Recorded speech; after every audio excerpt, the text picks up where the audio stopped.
सबसे पहले बात मिसाइल हमलों की। दुनिया भर में तनाव एक नए लेवल पर पहुंच चुका है। इसके बाद देखेंगे चुनावी जंग का हाल।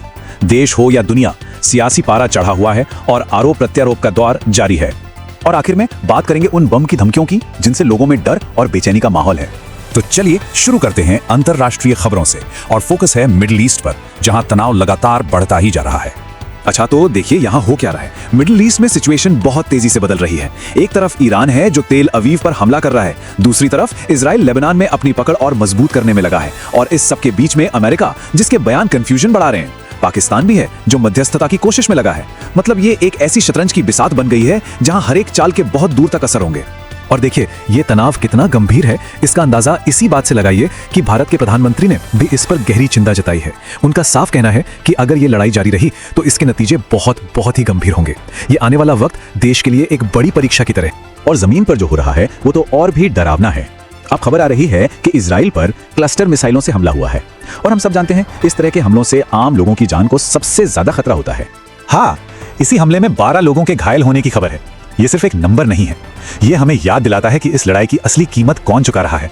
हर आंकड़े के पीछे एक इंसान है, एक कहानी है।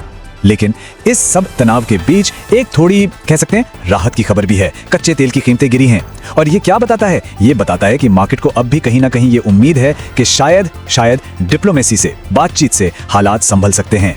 चलिए अब दुनिया से हटकर अपने देश की तरफ आते हैं। यहाँ भी सियासी पारा कम नहीं है।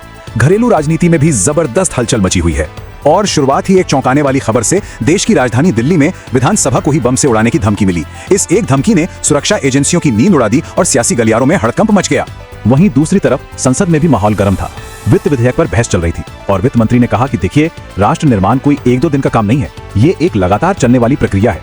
इसमें धैर्य की जरूरत होती है। और धैर्य की बात हो रही थी, लेकिन बाहर आरोप प्रत्यारोप का खेल जोरों पर है। एक तरफ ममता बनर्जी का कहना है कि बीजेपी चुनाव आयोग को कंट्रोल कर रही है, उनका कहना है कि बिल्ली थैले से बाहर आ गई है। तो वहीं दूसरी तरफ असदुद्दीन ओवैसी का कहना है कि ममता ने मुसलमानों के लिए कुछ नहीं किया और टीएमसी की वजह से ही बीजेपी आगे बढ़ी है। और ये सिर्फ बयानों तक ही सीमित नहीं है, कई और बड़ी खबरें भी हैं। जैसे सोनिया गांधी की सेहत में अब सुधार है, आम आदमी पार्टी के विधायक हरमीत सिंह और उनके 3 सहयोगी गिरफ्तार हुए हैं, उद्धव ठाकरे ने विधान परिषद में अपना फेयरवेल भाषण दिया है, छत्तीसगढ़ में ईसाई समुदाय नए धर्मांतरण कानून का विरोध कर रहा है, और जेडीयू ने अपने सांसद गिरिधारी यादव को नोटिस जारी किया है। तो एक्शन हर तरफ है। चलिए अब जरा राज्यों का रुख करते हैं और देखते हैं कि वहां क्या कुछ चल रहा है। तो मध्य प्रदेश में पेट्रोल डीजल को लेकर थोड़ी अशांति है। दिल्ली में सरकार ने फ्री एलपीजी स्कीम के लिए 260 करोड़ का बजट रखा है।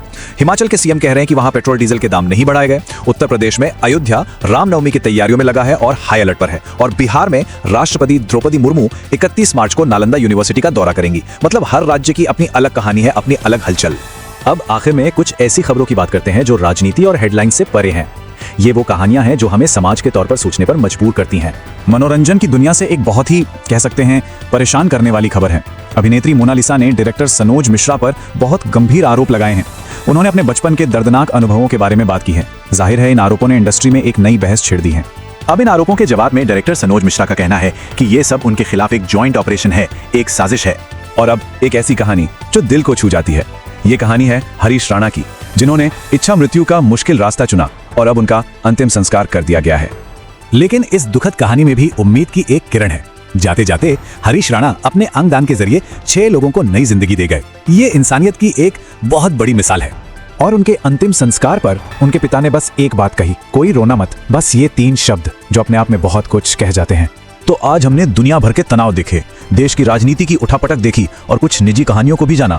अब सवाल ये उठता है कि इस 24 घंटे के न्यूज साइकिल में असल में कौन सी सुर्खी है जो सबसे ज्यादा मायने रखती है? क्या वो जंग की खबरें हैं, या राजनीति का खेल, या फिर इंसानियत की वो एक कहानी? सोचने वाली बात है।